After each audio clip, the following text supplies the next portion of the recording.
Hi everyone. Before we dive in, a quick favor. If you enjoy content like this, please hit the subscribe button. It's free, supports the channel, and makes sure you never miss out on amazing videos. All right, let's get started. Hey guys. So, I've been sitting on this for a while, trying to wrap my head around everything. Honestly, I'm not the type to post personal stuff like this, but I feel like I need to get it off my chest. It's been a few weeks since this all went down. And even though I know I made the right decision, it still feels unreal. I was engaged to someone I thought I'd spend my life with, but one night changed everything. Let me explain. My name's Melba. I'm 29, and I work in IT. I've always been pretty chill, maybe even too much. I don't like drama or making a big deal out of things. I'd rather talk stuff out and move on. You know, Nikki, my ex-fiance, was the opposite. He's 27, works in marketing, and is the kind of person who thrives on energy. He's charismatic, super outgoing, and loves being the center of attention. When we first got together, his fiery personality was one of the things I loved about him. He was passionate, determined, and had this confidence that made you believe he could take on the world. Over time, though, I started noticing that his passion sometimes crossed a line into stubbornness. There were little red flags I ignored, like the time we went to a dinner party with my coworkers, and he made a comment about how I could have dressed better in front of everyone, laughing like it was a joke, or how he always had to pick the restaurant when we went out. And if I suggested something different, he'd either roll his eyes or say, "Well, I guess you don't care if I enjoy dinner." At first, I thought it was just him being particular, but it started to feel like things always had to go his way. It became clear that if he wanted something, he wouldn't back down until he got it. I brushed it off for the most part because, well, no one's perfect. Fast forward 4 years, and we're engaged. Wedding planning was intense, to say the least. Nikki wanted this massive Pinterest-perfect wedding with over 200 guests, an elaborate venue, and God knows how many floral arrangements. I, on the other hand, wanted something smaller, intimate, and manageable. We weren't rolling in money, and I didn't see the point of blowing our savings on a single day. But every time I brought up my concerns, it turned into a fight.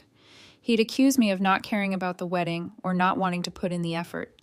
I tried to explain that I wasn't against the wedding. I just wanted us to be realistic. It wasn't just about the guest list either. Every detail had to meet his exact vision.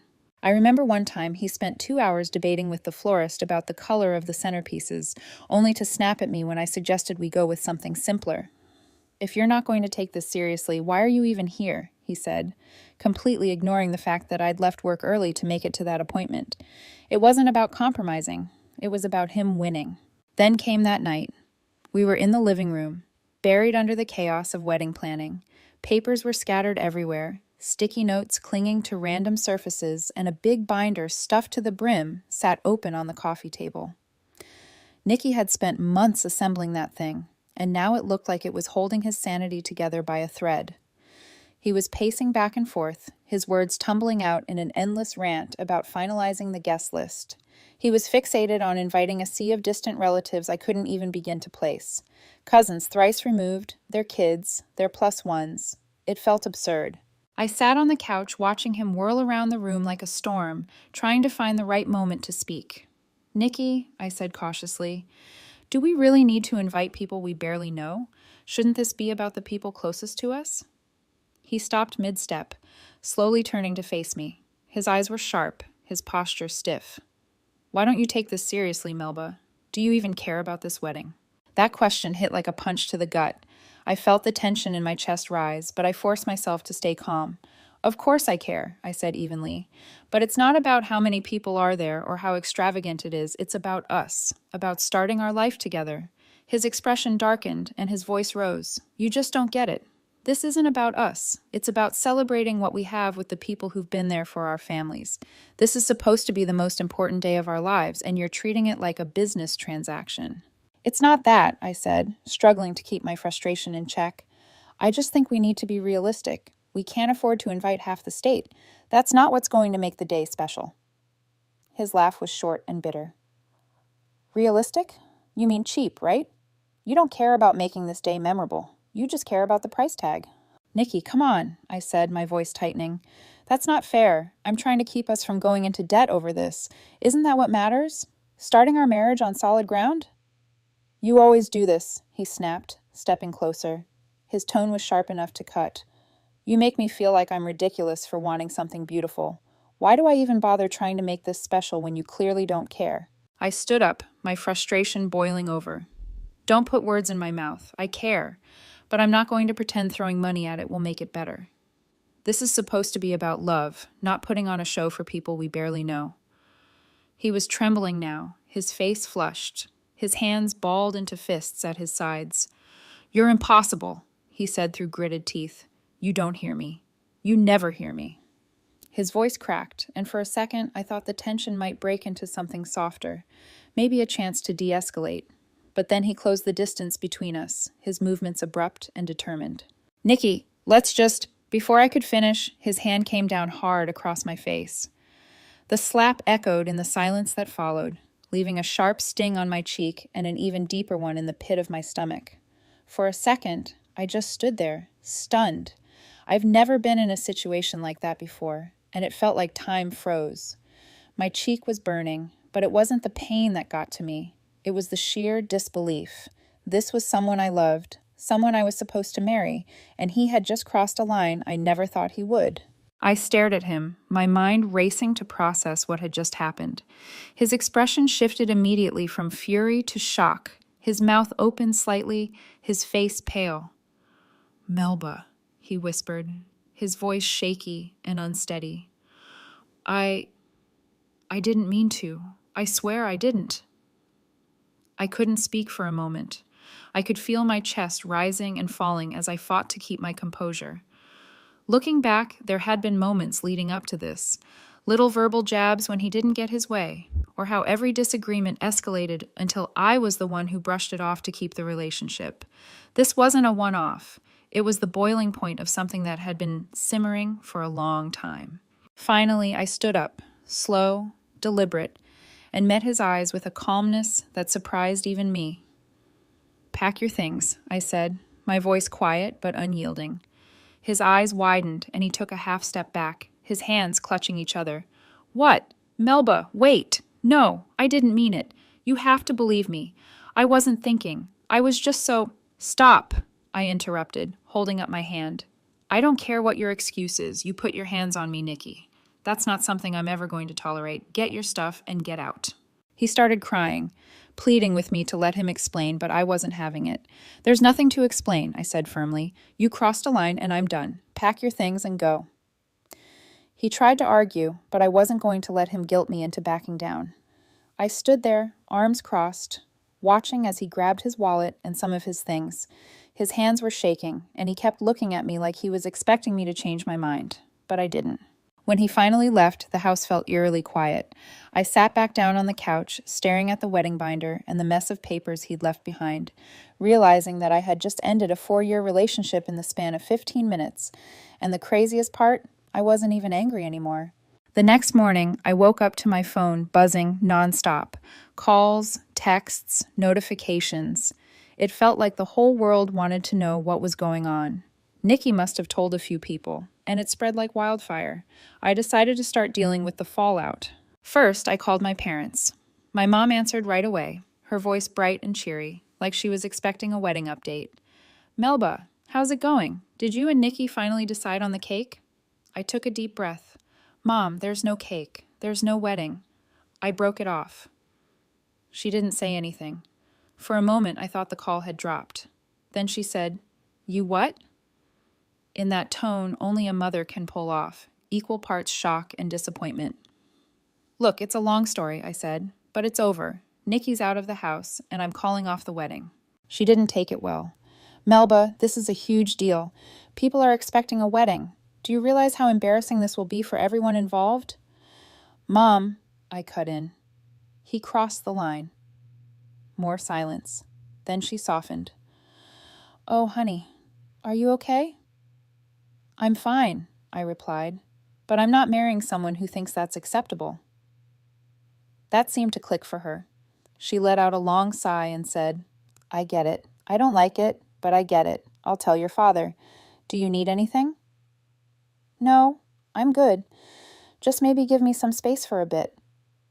She agreed, though I could hear the worry in her voice. After hanging up, I moved on to the next task, canceling the wedding. I started with the venue.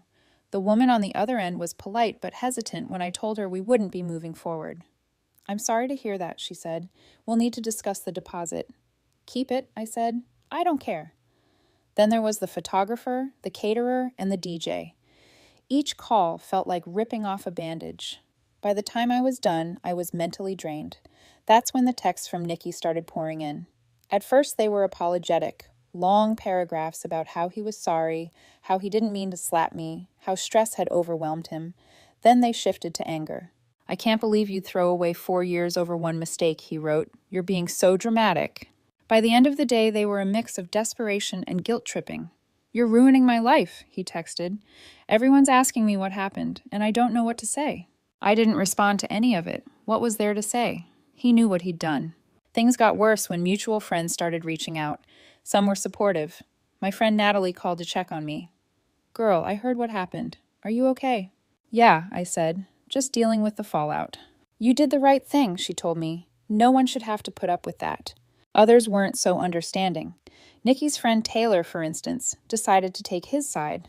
She started posting vague but pointed comments on social media, stuff like, "Some people can't handle a strong, independent man," or "Imagine being so fragile you ruin a relationship over nothing."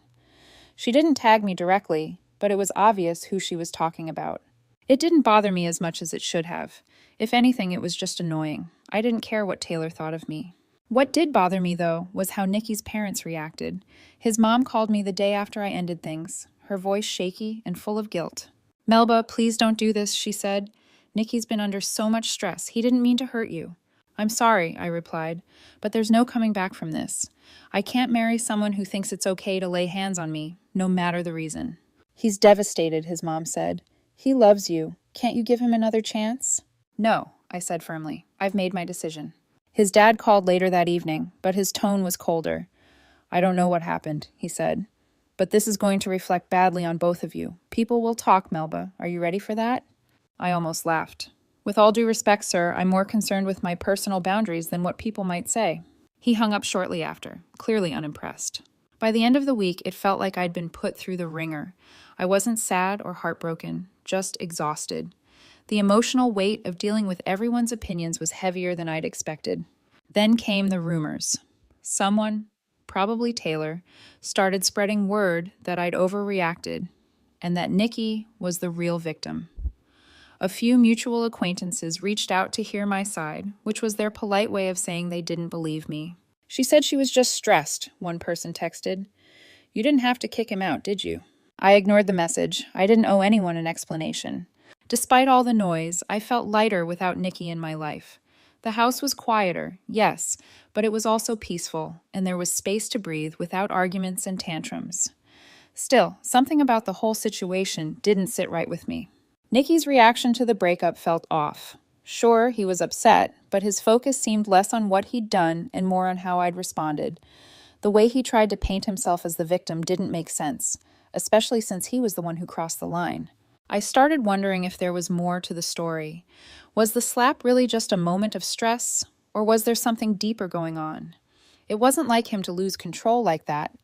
That nagging thought stayed with me until I met up with Lauren, a mutual friend who always seemed to know what was really going on. I wasn't expecting much, but what she told me changed everything. She called me up one afternoon, sounding hesitant, which was rare for her. Lauren isn't the type to hold back. She's blunt, and that's one of the reasons I've always trusted her. "Hey, Melba," she started. "Can we talk? I think there's something you should know about everything." I could tell by her tone this wasn't going to be good. "What's up?" I asked, trying to sound casual, even though I felt a knot forming in my stomach. She paused for a moment, then said, "Not over the phone. Can we meet in person?" I agreed, but my mind was already racing. I hung up and sat there for a while, staring at the wall, wondering what she could possibly have to tell me. Whatever it was, I had a feeling it was going to put the last few weeks into perspective. I spent the rest of the day going about my business, but my focus was shot. I couldn't shake the feeling that something was off. Nikki's reaction to everything, the way his friends and even his parents were trying to spin the situation, it didn't add up. He wasn't just sorry for what he did. He was desperate to control the narrative. And that desperation, it reeked of guilt. I started replaying everything in my head, trying to piece together the bigger picture. Nicky wasn't some loose cannon. He was calculated, always thinking 3 steps ahead. That slap wasn't just him losing his temper. It felt intentional, like he wanted me to react. But why? Then there was the way he'd been blowing up my phone. At first, it was all apologies and tears. But when I didn't respond, it turned into anger and blame. One of his texts stuck with me. "You're making this way bigger than it needs to be. Just talk to me and we can fix it." Fix what exactly? I hadn't done anything wrong. The more I thought about it, the more it felt like he was projecting, like there was something he was hiding, and he needed me to stay in the dark. By the time I met up with Lauren, I was ready to get some answers. We met at a little cafe downtown, one of those places that's always packed, but somehow manages to feel cozy. Lauren was already there when I arrived, sitting in a corner booth with a coffee in front of her. She looked up as I walked in, and the expression on her face told me everything I needed to know. This wasn't going to be a casual chat. I slid into the booth across from her and gave her a nod. "All right, Lauren, spill it." She hesitated, which wasn't like her. "Look," she said, "I didn't want to get involved, but after everything that's happened, I feel like you need to know." "Know what?" I asked, leaning back in my seat and crossing my arms. She sighed. "It's about Nicky and Jan." Hearing that name made my jaw tighten. Jan. That woman again. My stomach twisted at the sound of Jan's name. She wasn't a stranger, not exactly, but she wasn't someone I'd ever worried about either. "What about her?" I asked carefully, my voice sharper than I intended. Lauren glanced around the cafe as if making sure no one was eavesdropping. Then she leaned forward, her tone lowering. "A friend of mine was at a bar a few weeks ago. She saw Nicky there, with Jan.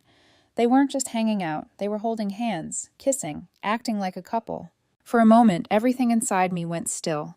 The noise of the cafe faded, replaced by the dull roar of blood rushing in my ears. "Are you sure?" I asked, though I already knew she wouldn't have brought this up if she wasn't. Lauren nodded. She even took a picture, but she didn't know if she should show it. She didn't want to stir up drama. "Drama?" I let out a dry laugh, shaking my head. "This whole situation is drama. Let me see the picture." She hesitated, then pulled out her phone, scrolling until she found it. She slid the device across the table to me, and there it was. A grainy photo, blurry from motion, but clear enough to recognize both faces. Nicky's arm wrapped around Jan's waist, her hand resting on his chest, their lips pressed together. I stared at it, feeling a strange mix of anger and clarity. "Well," I said finally, sliding the phone back toward her, "that explains a lot." "Melba, I'm sorry," Lauren said softly. "I didn't know if I should tell you, but after everything, I couldn't keep it to myself." I shook my head. "Don't apologize. You didn't do anything wrong." "You okay?" she asked, searching my face. I nodded, too calm. "Oh, I'm fine. Better than fine, actually. At least now I know the truth." The truth was, I wasn't surprised. Somewhere deep down, I'd known something wasn't right for a while. Nicky had been acting weird for months. Distracted, defensive, picking fights over nothing. I'd chalked it up to wedding stress, but now it all made sense. He wasn't just stressed, he was guilty. And that slap? That wasn't just a moment of frustration. That was him trying to bait me, to give him an excuse to flip the script and make me the bad guy. He didn't want to be the one to end things because that would make him the villain. So instead, he pushed me until I snapped, or at least until he thought I would. But I hadn't snapped. I didn't give him the satisfaction. I stayed calm. I told him to pack his things and leave.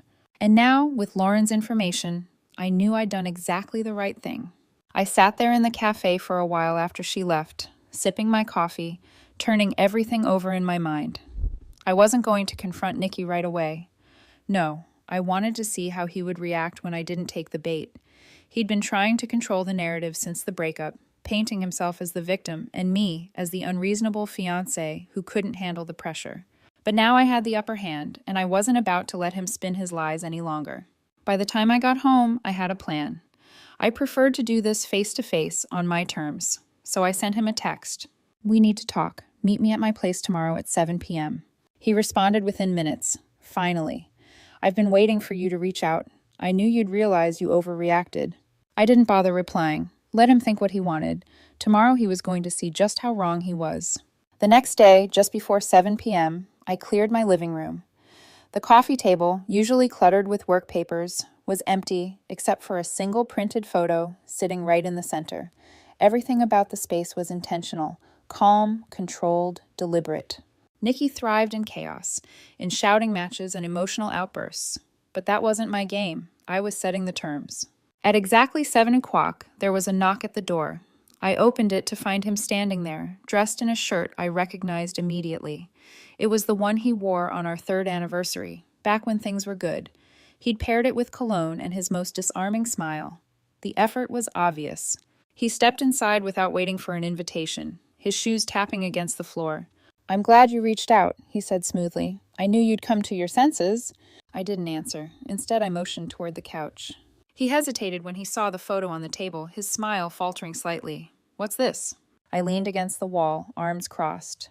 The room was silent, except for the faint rustle of paper as he picked up the picture. His hands stiffened, his voice wavered. "Where did you get this?" "Does it matter?" I asked evenly. He looked up, his confident demeanor cracking. "It's not what it looks like." "Then why don't you explain it to me?" He hesitated, gears turning as he scrambled for the right lie. Finally, he forced a hollow laugh. "Melba, this is ridiculous. Jan is just a friend. Someone must have misunderstood what they saw." I stayed where I was, my face calm, my stance unshifting. Silence stretched uncomfortably until he broke eye contact, glancing down at the picture again. "Melba," he tried again, his voice softer now, almost pleading. "I know this looks bad, but I swear." "Stop!" The word cut sharp, slicing through the air. "Don't waste my time. We both know what this is. So why don't you drop the act and tell me the truth for once?" His shoulders slumped slightly. For the first time, he looked unsure. When he finally spoke, his voice was quieter. "Fine, yes, I was with Jan. But it wasn't serious. I didn't mean for it to go anywhere." I pushed off the wall, taking a step closer. "It wasn't serious?"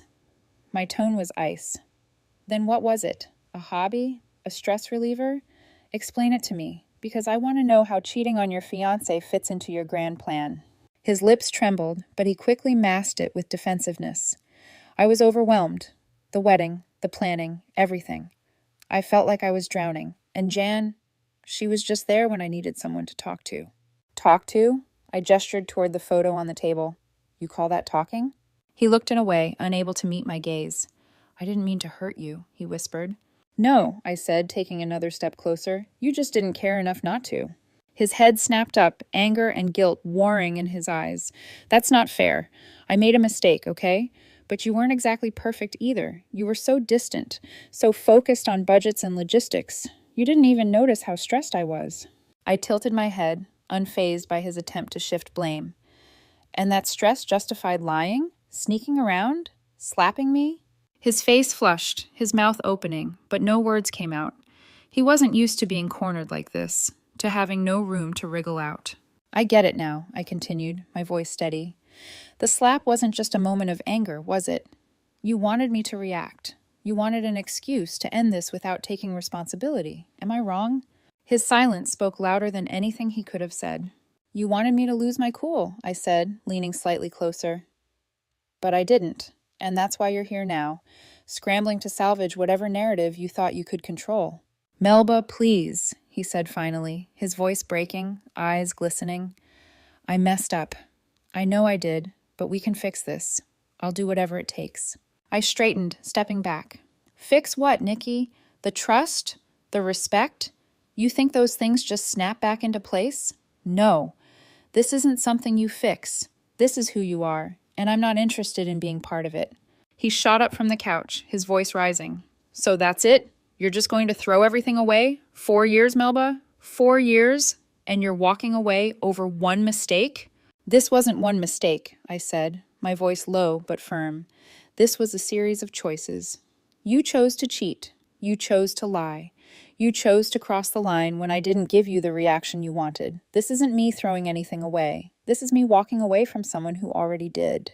Tears spilled down his face as he reached for me. I stepped back, shaking my head. "Don't. You don't get to play the victim here, not after everything you've done." He froze, hand hanging midair, before letting it drop. The fight in his eyes was gone. He knew he'd lost. "Get out," I said quietly, pointing to the door. His lips quivered as he whispered, "Melba." "Out!" I snapped, my voice sharper this time. He grabbed his coat and wallet, pausing only to look at me one last time. "I'm sorry," he said, his voice breaking. I didn't respond. The door closed behind him, leaving me in silence. After that confrontation, I wasn't angry anymore. I was done. After that confrontation, I wasn't angry anymore. I was done. Whatever lingering feelings I'd had for Nicky were gone, evaporated the second he confirmed every suspicion I'd been too cautious to fully trust. I didn't need closure, because I'd just given it to myself. But life has a funny way of keeping the show going. A couple of weeks passed, and I started to feel like myself again. The house was mine again, not just physically, but emotionally. It was quieter, cleaner, and most importantly, peaceful. I got back into my routine, focused on work, and even reconnected with a few friends I'd neglected during the relationship. That's when the first cracks in Nicky's new life started to appear. I hadn't heard much about him since he left, and I wasn't actively looking for updates. But mutual friends have a way of keeping you in the loop, whether you want to be or not. Natalie, my best friend and an absolute vault of information, called me one evening with that tone she gets when she's trying not to laugh too hard. "Girl," she said, barely able to contain herself, "you are not going to believe this."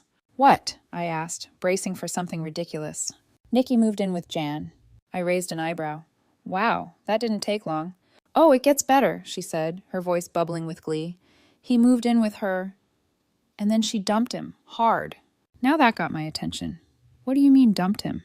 "I mean, she kicked him out, Melba. Apparently he's been staying with his parents ever since. Word is she caught him cheating on her, too." I blinked. "Wait, he cheated on Jan?"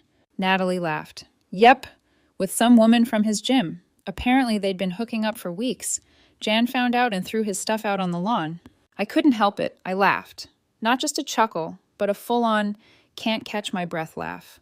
Karma doesn't always work quickly, but when it does, it's poetic. "Do you have proof?" I asked, half joking. "Oh, honey, I've got more than proof," Natalie said. "One of Jan's neighbors recorded it. The video's online." Within seconds, she sent me the link. I tapped it, and there it was. A grainy clip of Jan tossing garbage bags full of Nicky's belongings onto the grass, while he stood there, red-faced, yelling at her. She didn't say much, just pointed at his car and shouted something about calling the cops if he didn't leave. It was a mess, a perfect karmic mess. I shook my head, half in disbelief and half in satisfaction. Guess he's not as smooth as he thinks he is. "That's an understatement," Natalie said. "Everyone's talking about it. Even his little social media crew is turning on him. Taylor hasn't posted a single thing defending him since it happened." Taylor, Nicky's so-called best friend, had been one of the loudest voices trashing me online after the breakup. She'd posted all kinds of vague, passive-aggressive nonsense about fragile women and how real men intimidate the weak. I'd ignored it because engaging with her wasn't worth my time. "Figures," I said.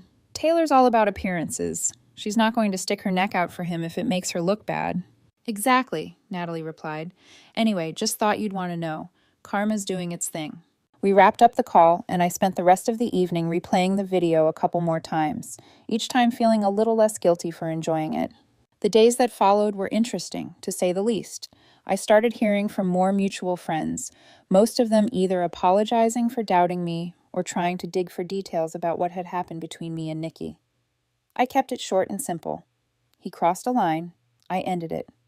That's all there is to it. The truth is, I didn't feel the need to explain myself anymore. People could think what they wanted. The ones who mattered knew the truth, and the rest, well, not my problem. For now, I just wanted to clear my head from all this mess. But I had a feeling Nicky wasn't going to move on quietly. And I was right. A few months later, I was curled up on my couch halfway through a documentary when there was a knock at the door.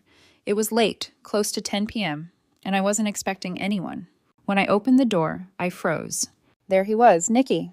He looked rough. His hair was messy, his eyes puffy, his clothes wrinkled like he hadn't bothered to put himself together.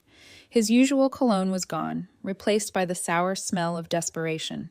"Melba," he said, his voice shaky. "Please, I need to talk to you." I didn't even let him finish. "No," I said flatly, moving to shut the door. "Wait," he cried, his hand pressing against the frame. "Please, just hear me out. I've been thinking about everything, and I know I messed up, but I've changed. I need you to know that." I stared at him, my hand still on the door. "Nicky, I don't know what part of we're done you didn't understand, but nothing you say is going to change that." His eyes welled up. I know I hurt you, okay? I know I screwed up, but I've been going to therapy, journaling, working on myself. I've been trying to fix everything I ruined. I shook my head. Good for you, but that's not my problem anymore. His tears spilled freely now. Melba, please, I love you. I never stopped loving you. I didn't know how to handle things back then. I got lost. I let out a short, sharp laugh that made him flinch. Lost? You didn't get lost, Nikki. You made choices. You cheated, you lied, and you slapped me. None of that was an accident, and none of it was my fault. So don't stand here acting like I owe you anything. Can't we just talk, he begged, his hands clasped together like he was praying. No, I said firmly. We have nothing to talk about. Whatever you think we had, it's over. It's been over since the moment you decided to betray me. His face crumpled, and for a second I thought he might collapse right there on my porch. Melba, he whispered, his voice barely audible, I don't have anyone else. I stepped back, tightening my grip on the door. That's not my fault, and it's not my responsibility to fix. I pushed the door closed, but he stopped it with his hand again. Please, he said desperately, just give me a chance. I'll do whatever it takes. I'll prove to you that I've changed. I sighed, leaning against the doorframe. Nikki, you don't get it, do you? This isn't about whether you've changed or not. It's about the fact that I don't trust you anymore. You broke something that can't be fixed, and no amount of therapy or promises is going to change that. His hand dropped. He stepped back, shoulders slumping. For a moment, he just stood there staring at the ground. Then he looked up at me, eyes red and swollen. I'm sorry, he said, his voice cracking, for everything. I nodded once. Good, now go. I didn't wait for him to respond. I closed the door, locked it, and walked away without looking back. Through the window, I saw him standing on the porch for a few more minutes before he finally left. And that was it. No dramatic ending, no last-minute arguments, just a clean break. Honestly, I felt nothing. No anger, no sadness, no regret. It was like a weight I didn't even realize I was carrying had been lifted. People like Nikki don't change overnight. Maybe he'll figure himself out one day. But that's not my problem. And I'm not about to let him back in just because he's finally realizing what he lost. For me, self-respect isn't negotiable. And once someone shows you who they really are, you don't give them the chance to do it again.